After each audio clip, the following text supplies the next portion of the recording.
m'appelle Ndeye Fatou Cissé. Je suis comédienne ici au Théâtre Sorano. Voilà, je travaille dans la troupe dramatique. D'accord, c'est ça. Et vous allez faire la mise en scène de cette pièce Adia la militante? Tout à fait, tout à fait. On l'a commencé depuis janvier. On devait normalement jouer ça pour le 7. Mais comme le président Macky Sall a décrété d'arrêter toutes les manifestations publiques, voilà, donc on a vraiment renvoyé ça pour une date ultérieure. Voilà. Et en fait, qu'est-ce qui vous a intéressé dans cette pièce pour que vous ayez envie de la mettre en scène? Ce qui m'a intéressé, bon, la pièce vraiment, je l'adore cette pièce. Primo, j'avais gagné un prix de meilleure interprétation féminine en France en jouant le rôle de Adia la militante avec Hérésie. Et en plus, moi je pense que le hasard n'existe pas. C'est venu comme ça, hein, sérieusement, je ne l'ai pas choisi du tout. C'est le Théâtre Sorano qui a eu confiance en moi en me donnant ce texte. Parce qu'ici au théâtre, c'est une comité de lecture qui choisit les pièces à jouer. Chaque année, on fait 2 créations. Et si on peut faire plus, on le fait. Mais c'est ça qui est prévu dans le programme. Chaque année, on fait 2 créations. Donc, Adia la militante en faisait partie et ils m'ont confié la mise en scène. C'est la première fois que vous faites une mise en scène? Non, non, non, je l'avais déjà fait avec Poudvin et Consort. Je l'avais déjà fait. Oui. Et dans l'histoire de cette femme, qu'est-ce qui vous intéresse pour que vous programmiez cette pièce pour un 8 mars? Pour un 8 mars, voilà. Bon, il y a d'autres personnes qui disent que pourquoi pas Nder en flamme, pourquoi pas ceci, cela, parce que c'est l'anniversaire de... Bon, Théâtre Sorano a une fois joué Nder en flamme. L'auteur de Nder en flamme, Alioune Badara Bèye, il est le PCA du Théâtre Sorano. Donc même l'année passée, ça fait même pas 2 ans, on a joué Nder en flamme ici. Et moi, je pense que c'est une continuité, hein? C'est une continuité des femmes de Nder. C'est une continuité qui... En lisant Adia, tu vois vraiment cette femme dévouée, cette femme vraiment qui a envie de vraiment franchir des obstacles et tout. Moi, je pense que c'est une continuité de Nder en flamme. Nder en flamme qui date depuis des années. Donc, jouer actuellement Adia la militante, une pièce contemporaine comme ça, moi, je pense que c'est une continuité de Nder en flamme. Est-ce que le contexte d'aujourd'hui est celui de cette pièce? Bien sûr, la pièce, je sais, bon, ça date de très longtemps, mais en jouant la pièce, tu as l'impression que ça a été écrit aujourd'hui même.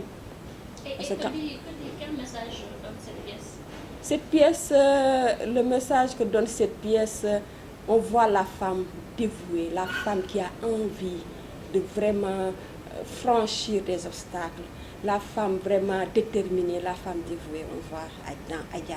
Parce que dans Adia, comme Marouba me disait, il s'était inspiré de Adjaratou Aram Diène. Voilà. Donc c'est Adjaratou Aram Diène qu'il a vraiment voulu transcrire dans ce livre. Et en lisant le livre, on voit Adia, c'est une militante, c'est une femme militante qui milite dans son parti. Il milite dans le parti, mais son mari ne veut pas que sa femme devienne politicienne. Donc voilà, bon, elle a pu, avec tous les obstacles, je veux dire, affronter son mari. Je ne dis pas affronter son mari en se battant pour choisir la politique que son ménage, mais au bout du compte, on voit la femme qui tient son objectif tout en restant dans son foyer. D'autant plus que vraiment il se battait avec son mari. Son mari ne voulait pas du tout, surtout sa fille aussi ne voulait pas. Sa fille et son père sont vraiment ensemble. Ils voulaient vraiment que leur maman ne fasse pas la politique. Mais on voit la femme dévouée, la femme déterminée. Et ça, c'est un message actuel? Actuel, très actuel, très actuel. Moi, le message qui me plaît là-dedans, c'est, je l'ai dit tout à l'heure, la femme dévouée dans ce qu'elle fait. Et il faut que vraiment, parce que maintenant, c'est ça qu'on voit, c'est les femmes qui sont vraiment, une femme qui est à la tête d'une structure, on voit que ça avance vraiment. Tu vois des femmes qui sont vraiment très, très, très, très déterminées. La détermination, c'est ça que j'aime dans ce personnage de Adia. Et le fait de passer d'actrice à metteur en scène, ça change un peu la perspective ou bien? Non, non, non, non, non, pas du tout. Parce que quand tu fais une formation en art dramatique, moi j'ai été formée au conservatoire, on te forme pendant 4 ans. Après ma formation, j'ai fait des stages en mise en scène, scénographie et tout ça. J'ai fait le Burkina Faso, j'ai fait la Tunisie, la Côte d'Ivoire. Donc j'ai fait d'autres pays pour vraiment me recycler encore à ce niveau. Vraiment, je pense que c'est une continuité. Hein. C'est une question de vision. Si on t'apprend les règles de la scène, il y a des choses que tu peux faire pour la mise en scène. C'est une question de vision. Et dans le casting, on va retrouver Yacine Sané. Yacine Sané, c'est elle qui fait le personnage de Adja la militante. Son mari Baboukan, c'est Mohamed Villiers, il est du théâtre. Il y a d'autres extérieurs aussi, parce que Yacine et 3 autres, c'est des extérieurs. Parce que le théâtre Sorano, c'est un théâtre national, c'est ouvert à tout le monde. Et chaque année, voilà, et chaque année, on donne l'opportunité aux autres de venir jouer ici au théâtre. Nos portes sont ouvertes à tout le monde. C'est un théâtre national, c'est fermé, c'est pas fermé du tout. L'auteur de la pièce est présent au moment de... Il participe à la mise en scène, comment ça se passe?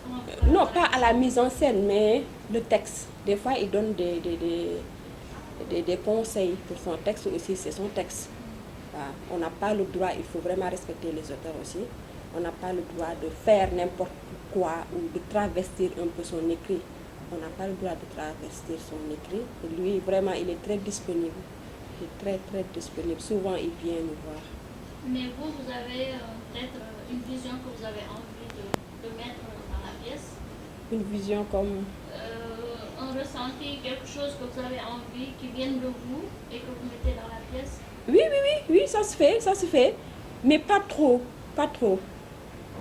Peut-être dans le jeu ou dans la mise en scène, ouais. Mais pas carrément dans le texte. Vous n'intervenez pas dans le texte? Voilà, c'est ça. Dans le jeu, dans la mise en scène, dans autre chose, mais pas... Tu peux te permettre de le faire dans un texte, mais que tu restes dans la logique. Et là, vous allez arrêter les répétitions ou bien vous allez répéter pendant combien de temps? Bof. Je crois que on ne sait pas encore quand est-ce qu'on va jouer. Je ne sais pas. Mais là, actuellement, on va continuer, bien sûr. On va continuer à répéter. Mais pas tous les jours, je ne pense pas. Parce que vraiment, on ne sait pas exactement quand est-ce qu'on va rejouer cette pièce. C'était déjà huilé, hein. C'était déjà huilé, donc il faut revoir certaines touches, peaufiner un peu. Donc c'est ça. On va continuer à répéter, mais peut-être 3 fois par semaine. Pas tous les jours comme on le faisait. Un message à faire passer aux femmes bien... Aux femmes, le message à faire passer, c'est vraiment de les encourager encore. C'est vraiment, on voit la femme sénégalaise, je ne dis pas les femmes qui sont dans les bureaux et tout, il y a d'autres femmes qui se battent sérieusement. Le matin, tu vois des femmes très engagées dans ce qu'elles font.